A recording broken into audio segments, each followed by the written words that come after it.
How did one smug moment in front of my boss end with a stranger handing him legal papers in our office lobby? What kind of husband stays calm for weeks, then flips the whole room with one lawful move? Why did I still call him insecure, even while the result landed in public? My name was Eustacia Dane, and I knew how to win a room. That night, I wore the kind of dress that looked simple but cost too much. I told myself it was not about vanity. I said it was about branding. I worked as a project coordinator at a tech vendor, and our team had just closed a big contract. The company booked a hotel banquet room. There were white tablecloths, soft lights, and a screen with our logo looping like a promise. Evan came with me because he always came. He was my husband, and he had that quiet way of moving, like he did not want to take up space. I used to say I liked that. I used to say it was calm, but lately I had started calling it weak in my head. I told myself I needed a partner who looked like my life, fast, sharp, important. In the car, Evan asked if I wanted him to stay close or give me room to talk to people. I said I wanted him to relax and not hover. He nodded and said okay. His voice stayed even, like he was trying to help me, not himself. That should have made me feel safe. Instead, it made me feel annoyed, and I did not like that about me. I still think I was right to want more. When we walked into the room, I saw Damien Holt near the front, laughing with two directors. He was my boss.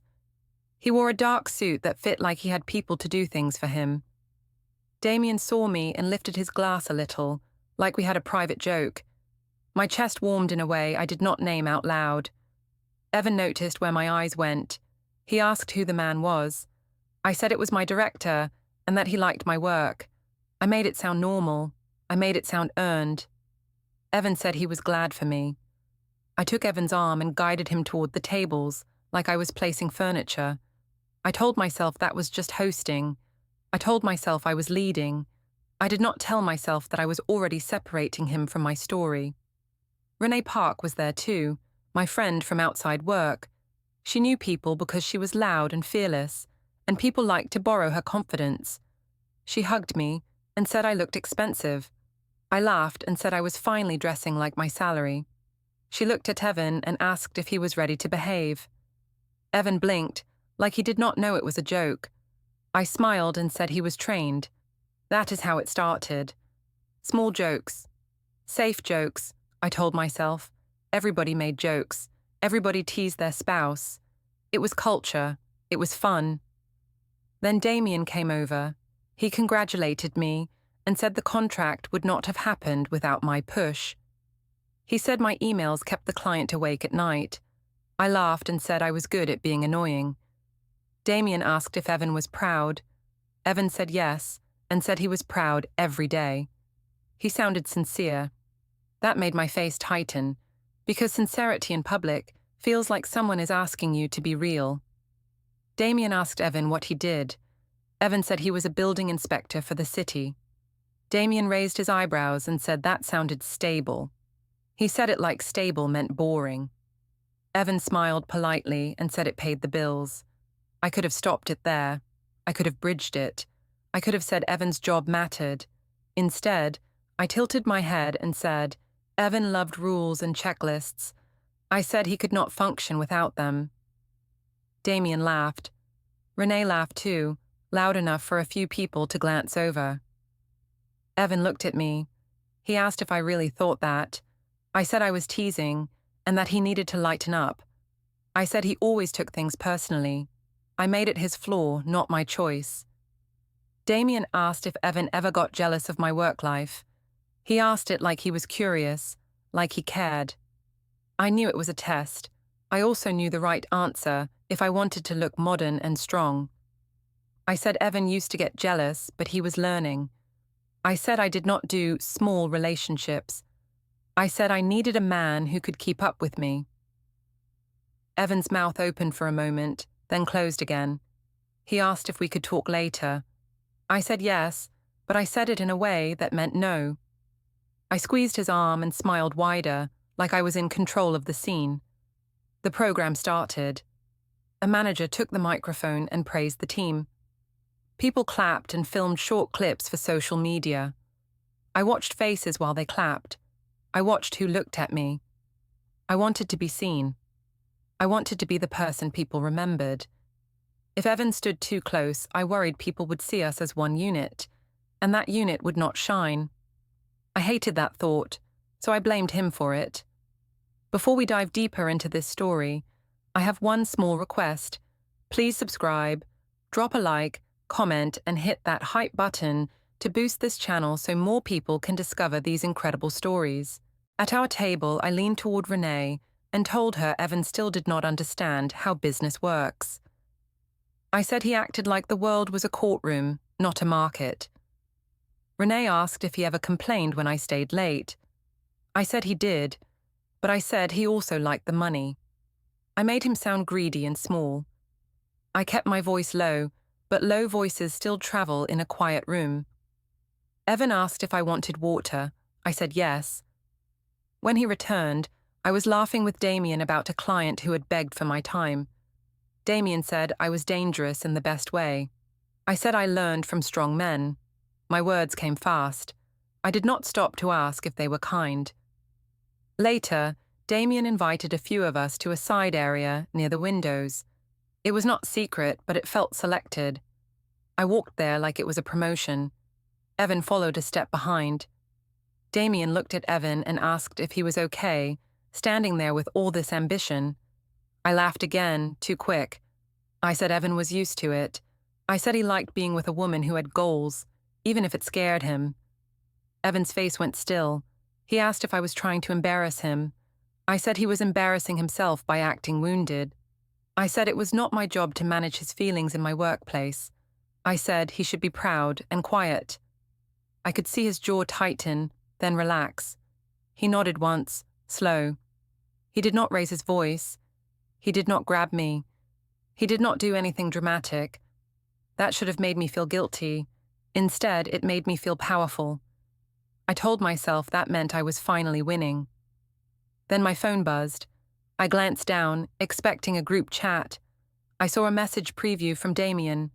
It said we should talk about next steps, and asked if I could meet him off-site this week. It was short, but it felt like a door opening. I did not answer right away. I held the phone close to my body, like I was protecting something fragile. Evan's eyes dropped to the screen anyway. It was not because he was spying.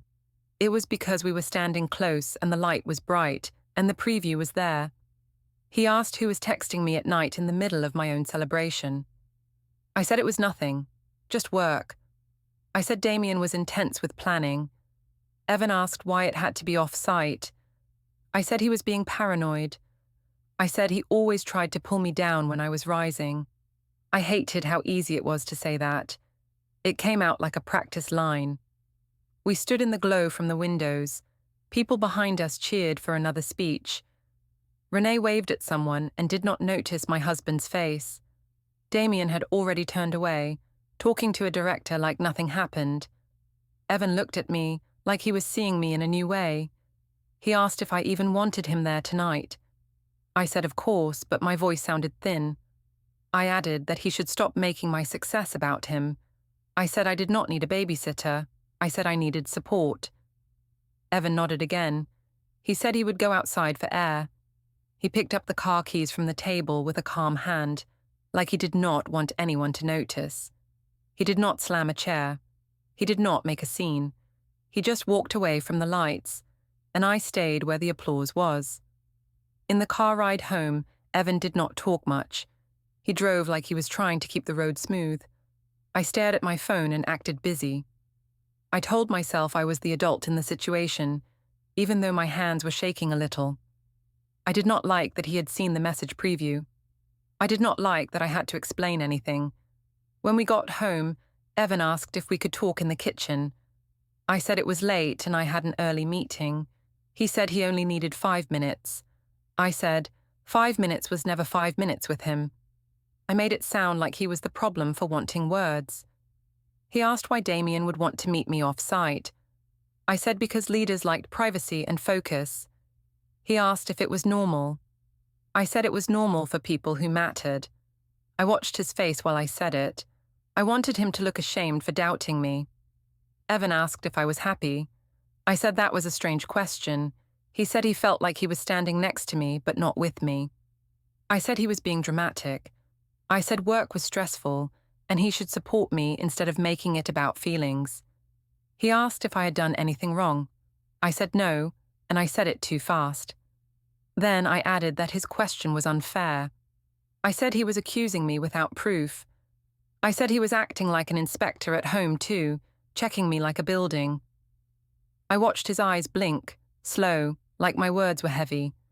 He asked if I still wanted him to come to work events. I said yes, but I said he needed to learn how to behave. He asked what that meant. I said it meant smiling and not making faces when I talked to important people.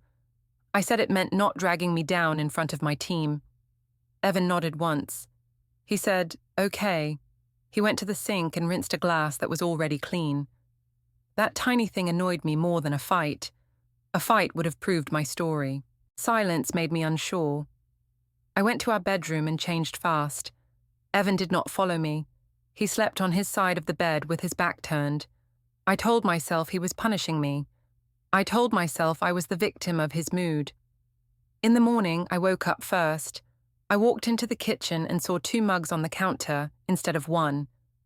They were not far apart, but they felt separate.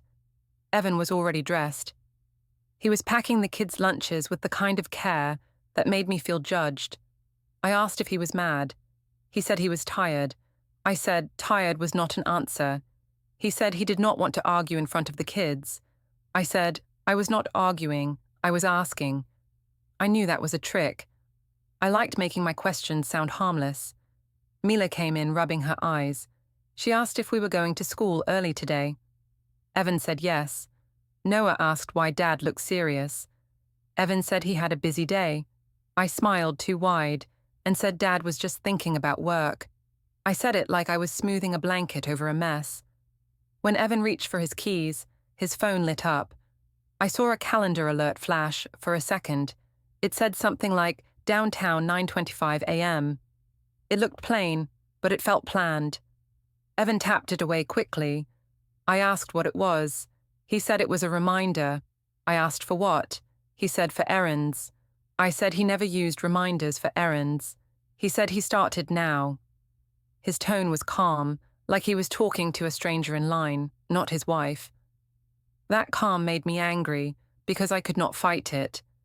I said he was being secretive. He said he was being careful. I asked careful about what. He said about how we spoke. I laughed and said he was acting like I was dangerous. He looked at me and did not laugh back. At the door, Evan asked if I wanted him to drive me. I said no. I said I liked driving myself. I said it like I was independent, not like I was hiding. On the way to the office, I rehearsed my story. I told myself I would tell people Evan was stressed and insecure. I told myself I would say he did not understand corporate life. I told myself that was true, so it was fair. I also told myself that if I believed it hard enough, it would become clean. When I walked into the open plan office, the air felt different. People smiled, but their eyes held. I saw phones face down on desks, like people had just been scrolling. Jade Morales looked up from her keyboard and gave me a small nod that was not warm. I asked Jade how her morning was. She said it was fine. I asked if anything happened while I was out. She said the event videos were making rounds. I pretended to laugh. I said that was good, free marketing. Jade did not laugh with me. At my desk, I opened my laptop and tried to focus, but my phone buzzed with small things. A group chat, a notification, a like. I kept seeing my own face in those little clips, smiling while Evan stood stiff. I told myself he had chosen to look stiff. I told myself I had not forced him. Around 10, I saw Damien walking fast down the aisle. He did not look at me. He went straight to a glass meeting room. A woman from HR met him there. She said she needed a quick word. Her voice was polite, but the way she held her folder was firm. My stomach dipped. I told myself HR talked to leaders all the time. I told myself it meant nothing. Still, I watched. Damien came out a few minutes later. His smile was thinner. He walked to my desk like he owned the floor. He asked if I had a minute. I said yes and stood up right away, like a good soldier.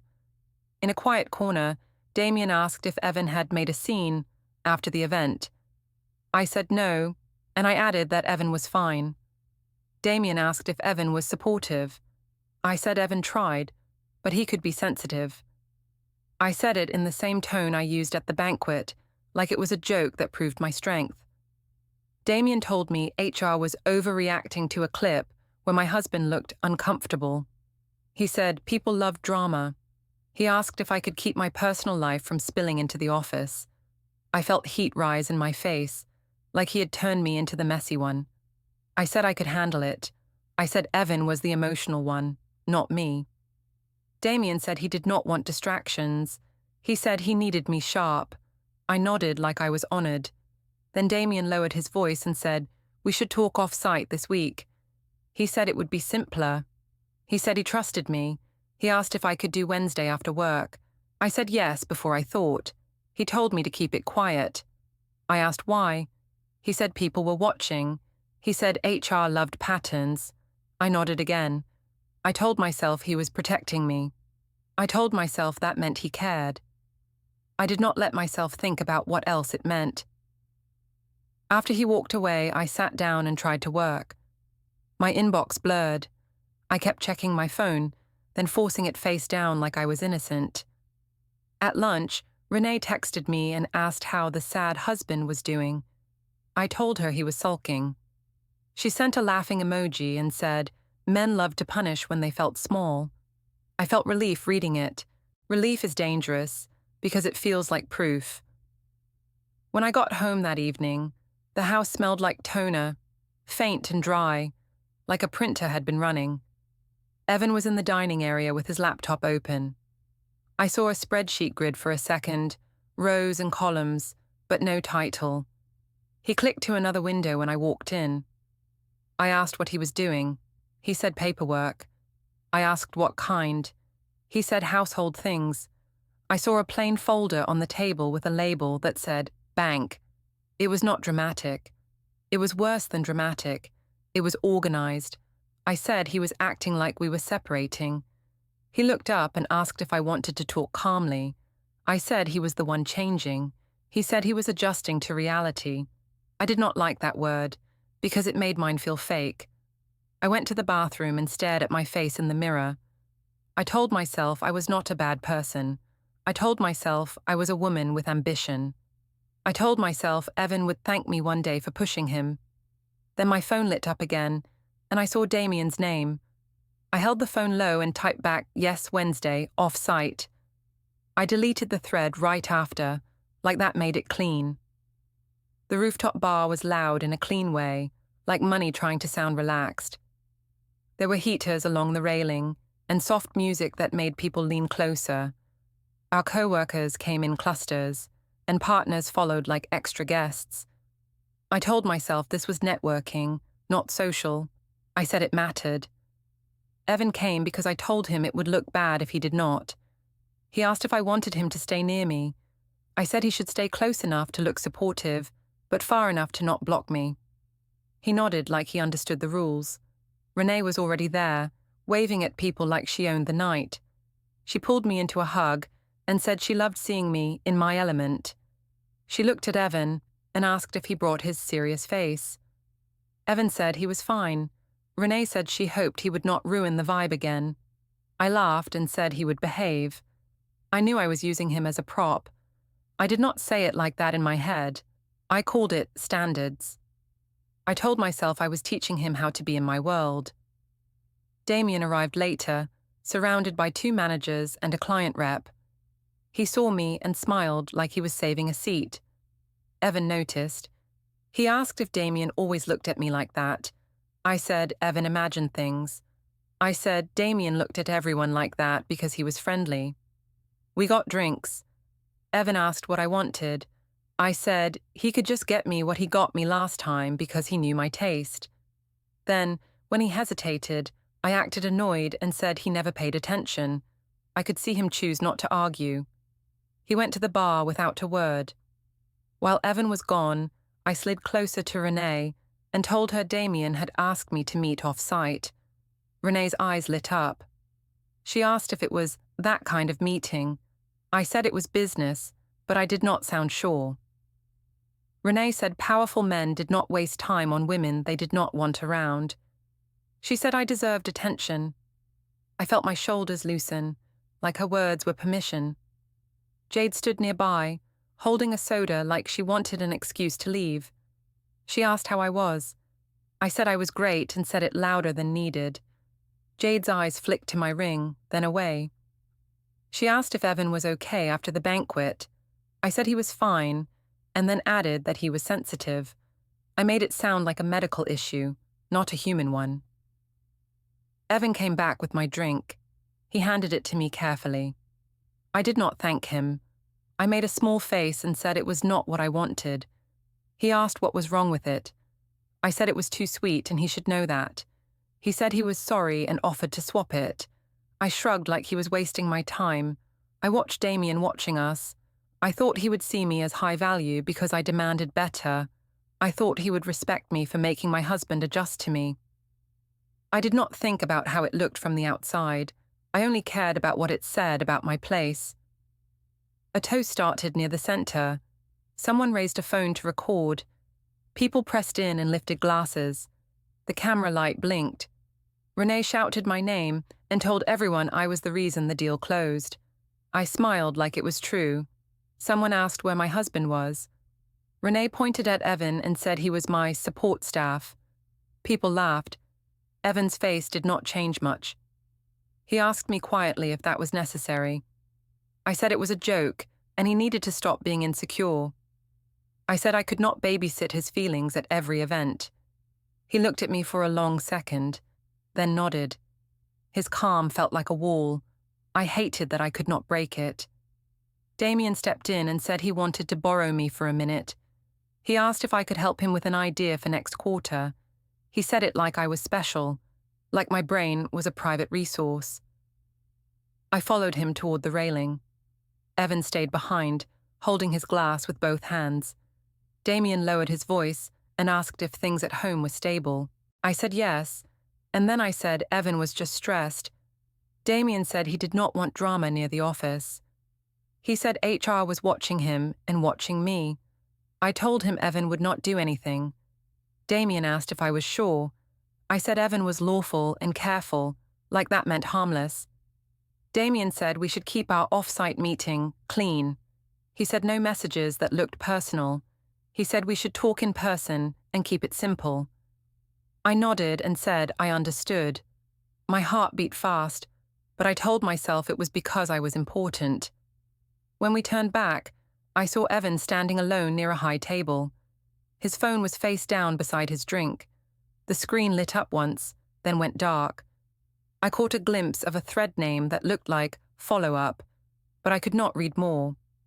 He slid the phone into his pocket like he did not want attention. Renee came up and asked if Evan was sulking again.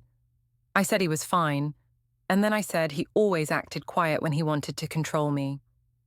Renee said that was classic. She said men got scared when women outgrew them.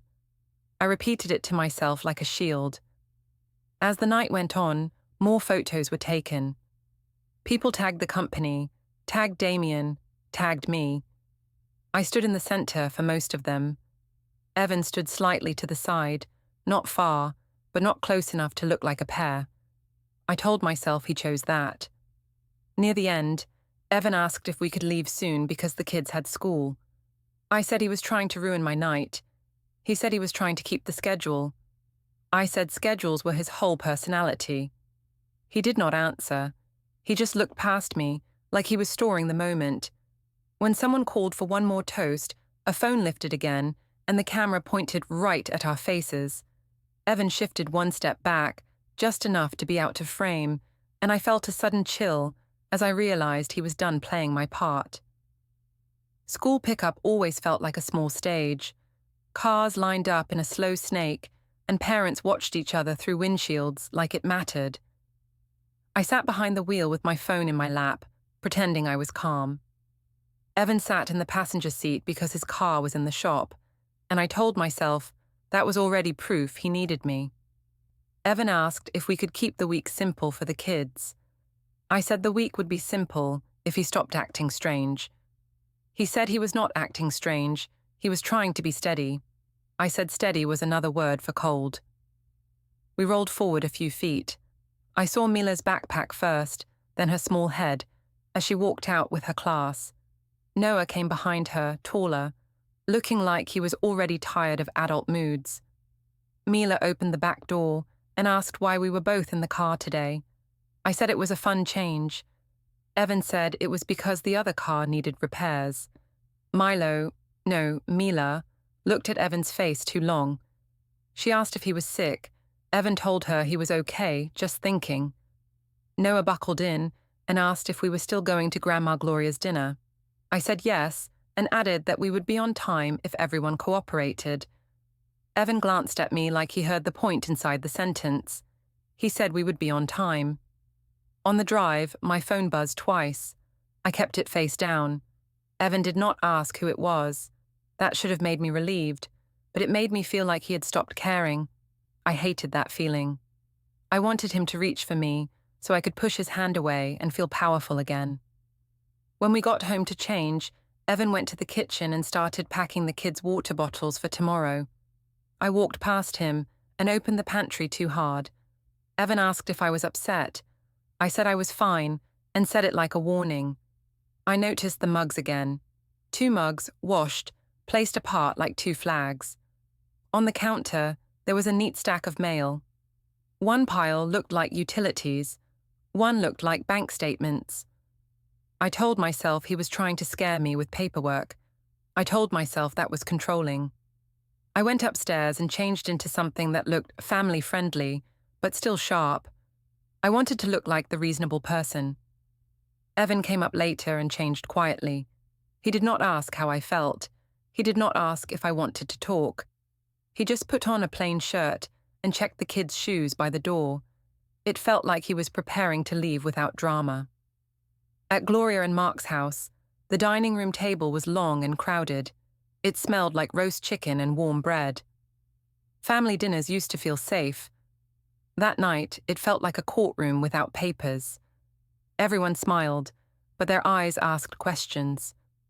Gloria hugged the kids first and held them a second longer than usual. She asked Evan if he wanted tea. Evan said yes. She asked me too. I said no, I was fine. Mark patted Evan's shoulder and told him the driveway light was fixed. Evan thanked him. Their small, calm exchanges made me feel like the outsider. Paula arrived a few minutes later with Kyle. Paula kissed my cheek and said I looked tired and deserved a break.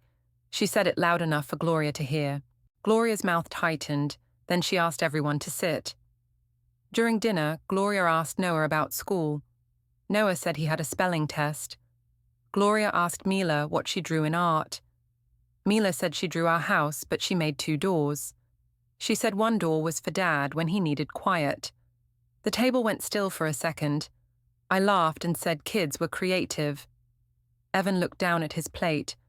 Paula asked Evan how work was. Evan said it was fine, and he had inspections all week. Paula asked if he was still being sensitive about the banquet.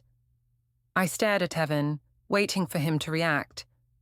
Evan asked Paula what she meant. Paula said I had told her he got upset over jokes. Evan nodded and said he did not like being mocked in public. His tone stayed calm, like he was stating weather. Paula scoffed and said everyone teased their spouse. She asked if Evan wanted Eustacia to be small.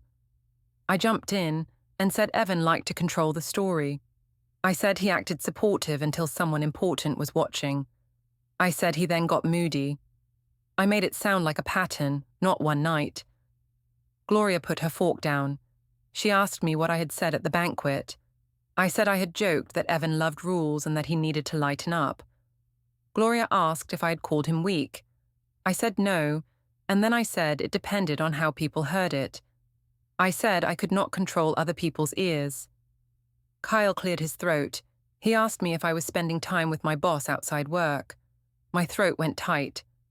I laughed and said that was a strange question. Kyle said he had seen a photo where Damien's hand was close to my waist. I said it was a crowded room. I said people reached around each other all the time. Mark asked Evan if he was okay. Evan said he was okay, and he added that he did not want to argue at dinner. Gloria nodded like she respected that. Paula rolled her eyes like it was a performance. Mila started picking at her bread. She asked Evan why he did not smile at Mum anymore. Evan looked at her carefully and said he was smiling inside, but he had a lot on his mind. I leaned in and told Mila Dad was just tired. Evan did not correct me. That silence felt like he was letting my words hang, like he was letting me dig my own hole. After dessert, Gloria took me aside near the kitchen doorway. She asked if I still loved Evan. I said yes, of course. Gloria asked if I respected him. I paused and then said, respect followed results. I said I worked hard and I needed a partner who did not hold me back. Gloria's eyes went sad, not angry. She said marriage was not a contest. I said it was, whether people admitted it or not. On the way out, Evan walked the kids to the car while I talked to Paula. Paula told me Evan was trying to guilt me. She said I should stand firm. Kyle stood nearby, quiet. He said he did not want to pick sides, but he did not want the kids to live in tension. I told him the tension came from Evan. In the car, Noah asked if we were still a team. I said yes, and I said it fast. Evan said we were always a team for the kids. His words sounded careful, like he was choosing each one. At home, Evan carried the sleeping kids upstairs. I stayed in the kitchen and stared at those two mugs again. I told myself Evan was acting cold to punish me. I told myself I did not deserve punishment. Then I heard a soft click from the hallway, like a drawer locking, and I felt something new under my anger, a small fear that he was not trying to win a fight anymore. He was trying to finish something. At the supermarket, the lights were too bright and the aisles felt too open. I hated how normal everything looked while my life felt messy. Evan pushed the cart with one hand and held a short list in the other. He moved like he had a plan. I moved like I had an audience, even though nobody cared. Noah asked if we could get his cereal. Mila asked if she could pick a snack for school. Evan said yes, one each. I said they could pick two because it was a stressful week. Evan looked at me and asked if we could keep it simple. I said he always used the kids to control me. He said he was not controlling, he was budgeting. That word hit me. Budgeting sounded like a door closing. At the checkout, Evan told the cashier he would use his card. I reached into my purse and said I would pay. Evan asked why. I said because I could. I said it like a challenge. He paused, then said okay, but his voice stayed flat. I swiped my card and added cash back without thinking. It was not much, but I wanted cash in my wallet. I told myself it was practical. I did not tell myself it was panic. In the parking lot, Evan loaded the bags with quiet care. He asked if we could talk later, after the kids were asleep. I said later always meant he wanted to lecture me. He said he did not want to lecture me. He said he wanted clarity. I said clarity was another word for accusations. He asked if I was meeting Damien off-site. I said yes, for work. Evan asked why it could not be in a meeting room. I said because leaders liked privacy. He asked if HR knew. I said HR did not need to know everything. I heard myself and felt a thin crack of shame, but I covered it fast. I told Evan he was trying to ruin my career because he could not compete. I said he liked being the stable one because it made him feel superior. He stared at me like he did not recognize me. He asked if I truly believed that. I said yes, because saying no would mean I was the cruel one. Noah climbed into the car and asked if we were still going to the park this weekend. Evan said we would see. I said we would go, and I said it loud, like I was a fun parent. Evan did not argue. He just buckled Mila in and shut her door with gentle hands. On the drive home, my phone buzzed once. I flipped it face down right away. Evan did not ask. That silence felt like a judgment. It also felt like distance. I did not know which one scared me more. At home, I went straight to the kitchen and started putting groceries away too fast. I wanted movement. I wanted noise. Evan quietly checked the fridge and adjusted things like he was making space for tomorrow. I saw him glance at a small notebook on the counter. He wrote something, then tore the page and put it in his pocket. I asked what he was doing. He said he was tracking household spending. I laughed and asked if he was turning into an accountant. He said he was turning into a person who paid attention. I snapped that I had always paid attention. Evan asked what I meant. I said I paid attention to feelings, not just numbers. He said numbers were also feelings when kids depended on them. I walked past him and saw his laptop open on the dining table. The screen was angled away, but I caught a flash of browser tabs before he clicked them shut. One looked like notary near me. Another looked like storage options. Another looked like delivery tracking. It could have been anything. Still, my stomach tightened. I asked why he needed a notary. He said it was for forms. I asked what forms. He said household forms. I asked why he was not telling me. He said he would tell me what I needed to know. That answer made me feel small, and I hated feeling small. Later, when the kids were doing homework, I heard a low hum from the hallway closet. It sounded like a shredder. It stopped quickly. I told myself he was being dramatic, shredding receipts to scare me. Then I told myself I was overthinking. Then I told myself it was his fault I was overthinking. That evening, Damien called me. I stepped onto the balcony and kept my voice light. Damien asked if I could keep things quiet at home. I said my husband was emotional but harmless. Damien said HR had asked him questions again. He said he could not have mess around him. I said I understood. I heard myself begging for approval in a calm voice. Damien asked if I could still meet Wednesday. I said yes. He told me to avoid messages that could be misread. I said I was careful. After I ended the call, I deleted the recent log like it erased the moment. When I came inside, Evan was at the sink washing a pan that did not need washing yet. He looked up and asked who I was talking to. I said Renee. Evan nodded like he did not believe me, but he did not argue. That calm was starting to feel like a plan. After the kids went to bed, I tried to start the fight I wanted. I said Evan had been cold for weeks. He asked what I wanted from him. I said I wanted him to stop acting like a victim. He asked if I wanted him to pretend everything was fine. I said yes, because that was easier. Evan said easy was not honest. I told him he was punishing me with silence. He said he was protecting himself and the kids from chaos. I said I was not chaos. He asked if I could hear myself. I said he was gaslighting me. He blinked slowly, like the word hit him as unfair. I said he was jealous of Damien. Evan asked if Damien was part of this. I said no, and then I added that Evan always made it about men because he was insecure. Evan asked if I had crossed a line. I said he did not get to judge me. I said he had never understood how much pressure I carried. Evan asked if we could agree to some basic rules, like not lying and not humiliating each other in public. I laughed and said rules were his love language. He did not laugh. He said he was serious. I stepped closer on the hallway landing, where the light was dim and the air felt tight.